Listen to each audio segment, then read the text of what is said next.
In the winter of 1950, in the mountains of North Korea, thousands of soldiers found themselves surrounded in temperatures so cold that even the guns and radios began to fail, and what followed became one of the most brutal fighting retreats in modern military history.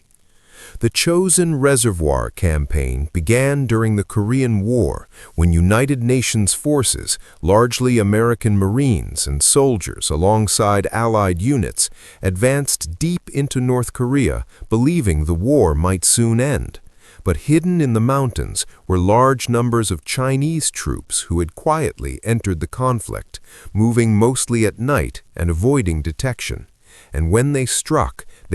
hard and from multiple directions, surrounding scattered UN units around the icy reservoir.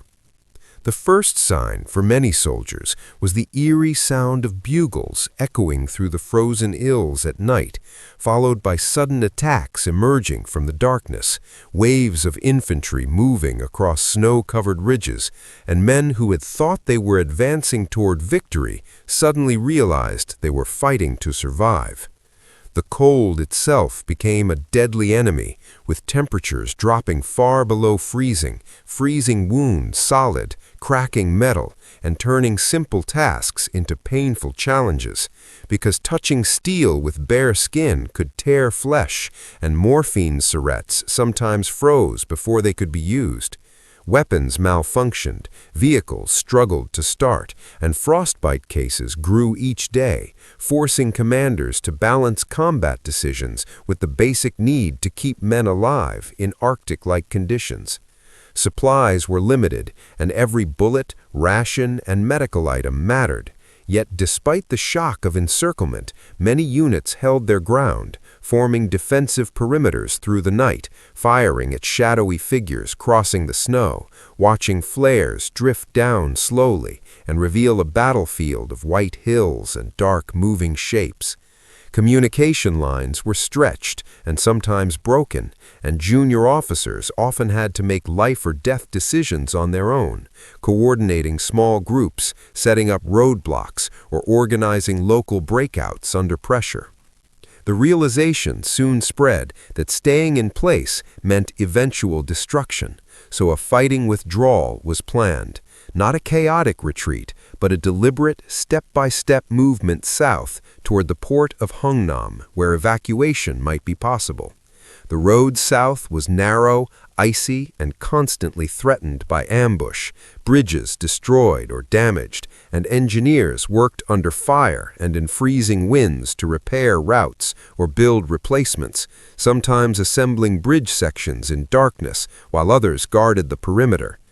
Air support played a critical role when weather allowed, with aircraft dropping supplies, evacuating wounded, and striking enemy positions, and for many surrounded soldiers, the sound of friendly planes overhead brought a brief surge of hope in an otherwise bleak landscape. The wounded faced terrible conditions, loaded onto vehicles or carried on stretchers through rough terrain, medics working with numb hands, doing what they could to stop bleeding and prevent shock, while knowing evacuation might take hours or days. Despite constant pressure, discipline held in many formations, and small acts of leadership and cooperation made the difference. A squad holding a ridge a little longer so a convoy could pass, a driver making repeated trips through dangerous stretches, a radio operator struggling to keep contact alive.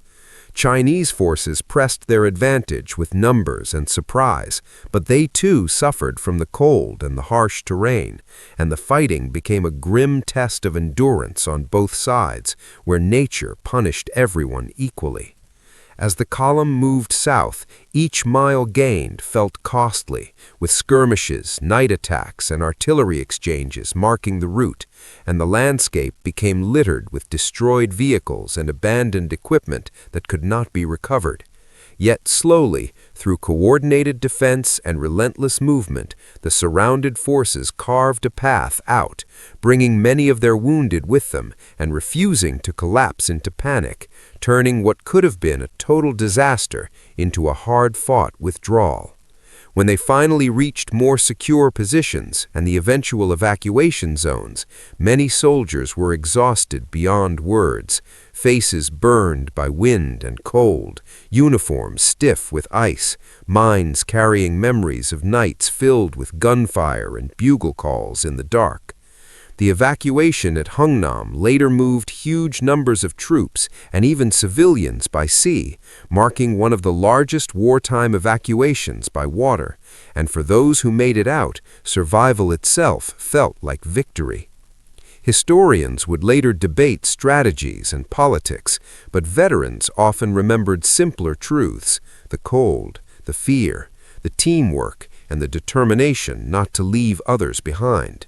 The Battle of Chosin Reservoir did not end the Korean War, but it became a powerful example of fighting under extreme conditions, of how training, cohesion, and leadership can help units survive even when surrounded and outnumbered.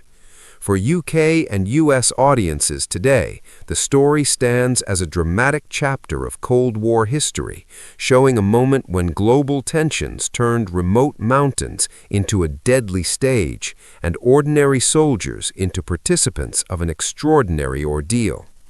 Memorials and survivor accounts continue to preserve the memory, not as a tale of easy triumph, but as a reminder of the human cost of war and the resilience people can show when facing cold, isolation, and danger at the same time. In the frozen silence of those Korean mountains, far from home and comfort, history recorded not just movements on a map, but the endurance of individuals who kept moving forward step by step through snow and fire, proving that sometimes survival itself becomes the mission, and sometimes the most powerful stories of war are not about conquering ground, but about bringing people back alive.